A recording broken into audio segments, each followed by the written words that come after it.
The Battle of Bloody Ridge, fought from August 18 to September 5, 1951, was a pivotal and harrowing episode of the Korean War that exemplified the intensity, hardship, and attritional nature of the conflict's middle phase. Located near the Punchbowl region in east-central Korea, just northeast of the Hwacheon Reservoir and not far from the 38th parallel, the ridge itself was a narrow, rugged chain of hills dominated by Hill 983, which provided a commanding view of the surrounding valleys and UN-held territory. The United Nations Command, under the overall leadership of General James Van Fleet, identified the ridge as a crucial objective, since it was being used by North Korean artillery spotters to direct fire on UN supply lines and rear areas. The operation was part of a larger campaign to strengthen UN positions before any potential ceasefire and to push enemy forces off key terrain.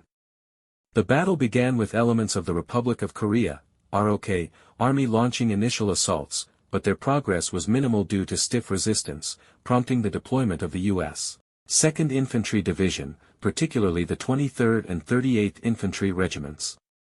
These units faced daunting odds. The KPA defenders had turned the ridge into a fortress, complete with intricate trench systems, well-dug machine gun nests, mortar pits, and underground bunkers reinforced with logs and earth.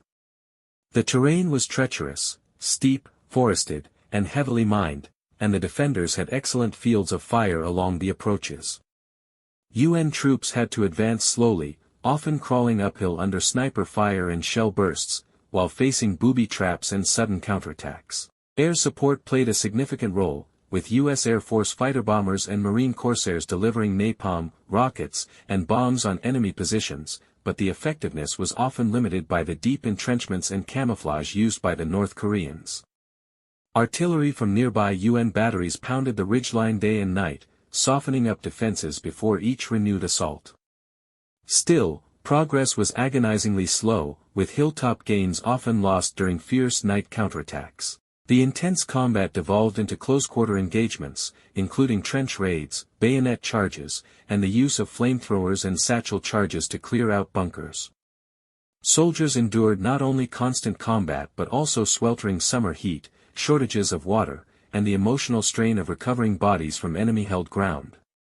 Medics worked under fire to evacuate the wounded, often by hand or improvised stretchers down the slopes to waiting helicopters, which were now being used more frequently in battlefield casualty evacuation. By early September, after sustained pressure, coordinated flanking maneuvers, and the wearing down of enemy manpower, UN forces finally broke through and secured the ridgeline. The final assault saw American and South Korean soldiers rooting out the last defenders from bunker complexes in brutal fighting. The cost was staggering, over 2,700 UN casualties, including approximately 1,000 killed or seriously wounded Americans, while KPA losses were estimated at more than 15,000 dead and wounded, though exact figures remain uncertain due to the destruction of enemy units. The ridge, now stripped of foliage and deeply scarred by craters, earned its name from the sheer amount of blood spilled on its slopes. The victory, though costly, deprived the North Koreans of a vital observation point and boosted UN morale, while also demonstrating the increasing effectiveness of joint ROK-US operations. Importantly, it served as a grim prelude to the even more ferocious Battle of Heartbreak Ridge, which began just days later. Bloody Ridge left a lasting legacy among those who fought there, a symbol of sacrifice, endurance, and the bitter reality of mountain warfare during the Korean War.